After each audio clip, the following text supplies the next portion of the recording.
What's up, current and future disc golf addicts? This has been a long time coming, but we're finally going to be taking a look at how to birdie every hole at Sloterpark in Amsterdam, my old home course, with just over 400 rounds in the books by now. Starting off with hole 1, a gap to navigate off the tee. This is one where you're playing a relatively straight disc with a little bit of left finish on it. I end up landing just next to this lamppost. This is one where, as long as you get clean off the tee, hitting that initial gap and avoiding one fairway tree, you do find yourself putting for birdie relatively often. Hole 2, a hole that does not get birdied often. This is one where often the play is with a forehand. This hyzer, the only mistake you can't make is going OB left. If it goes OB right, at least you would have crossed the fairway and get to move up. And then it really just comes down to cashing in those putts. Hole 3, not much to mention. This is an ace run for most locals. Whatever disc you're comfortable, I'm just throwing a bird here. All about distance control, but with the autumn leaves, can get a little bit skippy, but not fazed by any death putts there. For those that aren't familiar with the format of this how to birdie every hole, it really is take as many mulligans as you need to, whether you want to call it carding a birdie, or at least theoretically what it might look like if you were to follow this game plan. Hole 4, plenty of options. Pick your poison on the approach. Hole 5, we have a forehand player's dream hole. Nothing in the way. I really just like to try to throw something flat that has some fade to it. Yep, I'm taking that one. And at this point, we're already starting to see a little bit of a pattern here on some of these longer holes, where I'm reaching to this go-to Nathan Queen Domi Wraith that I've been loving and rely on, especially here at Sloterpark.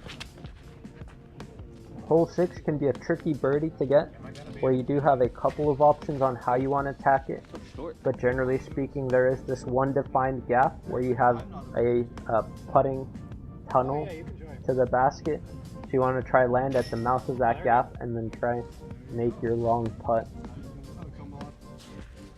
Hole 7, we get to look at this extremely overgrown hole where you're throwing a disc straight up into the sky and wanting to have it pan and land fat somewhere by the basket. Mom, I'm in the video.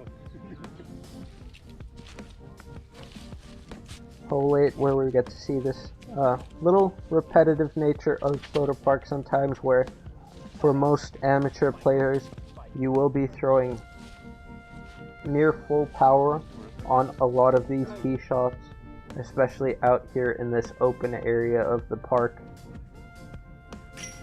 And it can also get really windy, but fortunately got lucky on the day that we were playing here. Hole 9, room to air out some shots.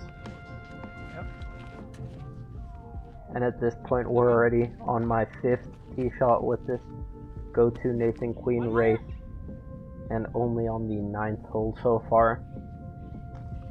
This one, whatever you throw off the tee, you can basically pick it up again and throw your second shot with it.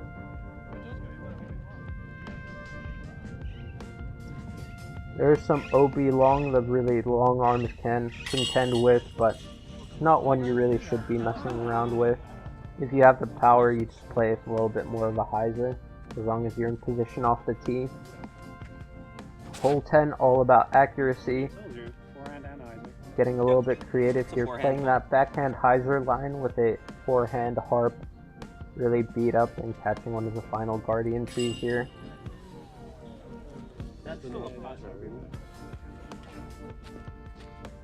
Hole 11, the original tee is still unplayable, but we're playing this extended, just over 100 meters. So close to being it. Really shapes up for this really slight S-shaped shot where you're following the path that you can see. I really like throwing my beat up Explorer for that shape, ending up on the right side of the path but still making that putt. It really depends on where you land, how much of a bid you can give that putt. Hole 12 again, our double Mando hole that's not in play, but in your mind you still want to hit that gap where I'm throwing a shot flat or even a touch of Anheuser that I know will fade back, disking up to distance driver, really not wanting to contend with that low ceiling. Hole 13, I'm throwing a rock 3 that has a little bit of fade to it. Try putting it on a little bit of Anheuser and have it pan out again towards the basket. Really get that pushing forward distance. Oh, my arm is wearing out. Moving on to hole 14. Big hyzer line or up the middle, left to right moving shot. Yeah, that's the one. In most tournament plays, you'll see this hyzer line. The more height you give it, the better chance it has of coming back left. Also one where you can see it get pretty windy over the water and a chance to lose some discs. That's where you'll be going to whatever overstable driver you want and that you're content with losing if it happens to be. Hole 15, plenty of OB to be found left, right. Pick your poison, left, up the middle, or right. Everything plays. You can get unlucky on the forehand line with some of those light pulls. Hole 16 is going to be your hardest birdie to get out on the course, coming in at 135 meters. You do have OB right, but there is tons of space to air out a left to right shot if you're needing that extra help for that max distance line, and especially when that grass is mown, you get these forward skips and you just have to contend with this low ceiling putt then around the green. Hole 17, forehand flat to hyzer with my Justice. This has really been my go-to disc on this hole for the longest time ever. Whatever you're comfortable with, again, you could get there with a putter, whether you're more comfortable with a distance driver, you just want something that will ultimately move right. And if you go to those faster discs, you can find that OB long if it just keeps pushing straight instead of moving right.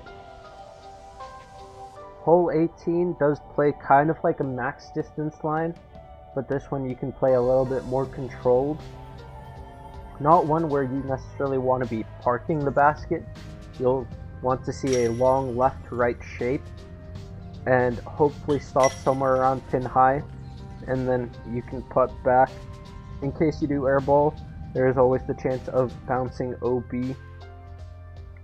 But with that last putt, we just had a look at how to birdie every hole and how I would attack most of these holes if I choose to play aggressive. If you enjoyed what you saw, don't forget to leave a like, comment, and subscribe for more content. Thanks for watching.